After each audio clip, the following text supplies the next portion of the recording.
Hello everybody, and welcome to my presentation on Maslow's hierarchy of human needs. We've all heard the statement, to reach my fullest potential. So what does this really mean? And how do we measure our ability to get there? Through in-depth research, I have compiled information from several credible sources, including a scholarly article from learningtheories.com, an article in simplypsychology.com, and a scientifically reviewed article by positivepsychology.com. In this presentation, we will review 3 sections. We will go over a brief history on Abraham Maslow's life as a child and into adulthood. We will take a look at Maslow's beliefs and studies, and we will go into and look into the insight into Maslow's creation of the hierarchy of needs. Abraham Maslow was born in 1908 in Brooklyn, New York. He was the son of a poor Russian Jewish immigrants who fled from persecution and in hopes of securing a better life for them and their children. Abraham Maslow explains spending much of his time in libraries. He explains not caring much for his home life and often arguing with his mother. He had various encounters with anti-Semitic gangs who would chase and throw rocks at him, among other violent things. Life was rough for him. He describes himself as neurotic, shy, lonely, and self-reflective throughout his teens and his 20s. This was in part because of the racism and ethnic prejudice that he experienced.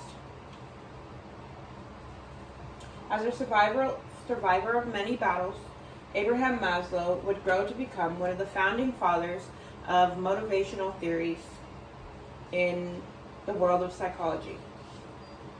Taking a look at Maslow's beliefs and studies, after attending public high school in a working class neighborhood in New York, Maslow attended the University of Wisconsin to study psychology.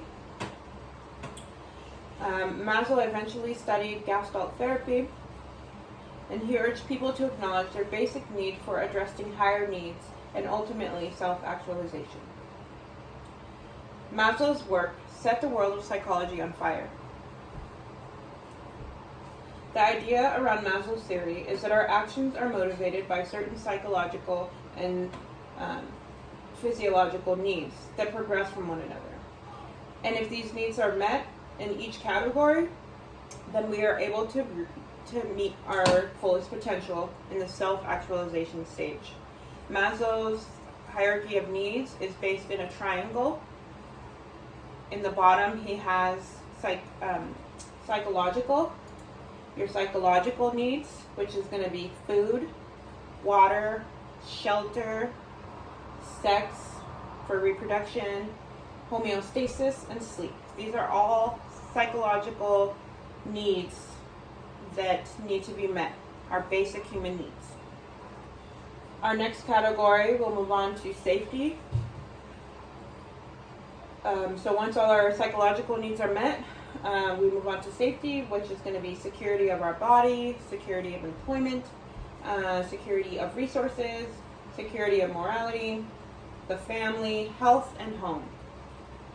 Moving on to our third category, which is going to be love and belonging. So once we have psychological met, safety met, we can move on to love and belongings, which such as friendships, relationships, family, sexual intimacy.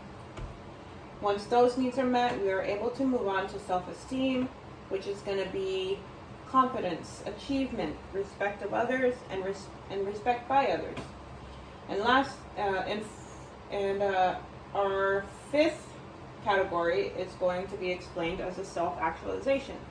So we have our 1, 2, 3, 4, and our fifth is going to be self-actualization, which is where Maslow explains that this is where humans are able to embrace their creativity, their morality, problem solving, lack of prejudice, and acceptance of their self and others. So at this stage in his theory, he says that we are able to move forward once all of those needs are met and be able to fully reach our fullest potential. So in the end, Abraham Maslow's life was cut short by a tragic heart attack at age 62, but needless to say, he left his mark on the world with his groundbreaking theories in psychology. Maslow's early years were not easy, to say the least. He was an extraordinary American psychologist, and his self-actualization theory says to become everything that one is capable of being. So now ask yourself, how do I reach my fullest potential based on Maslow's hierarchy of needs model? And on a side note, when you see a homeless person standing on the street begging for food, think to yourself of this very presentation. While society screams at them to get a job, it's hard to focus on a job when nearly every psychological need is going unmet. Thank you for listening.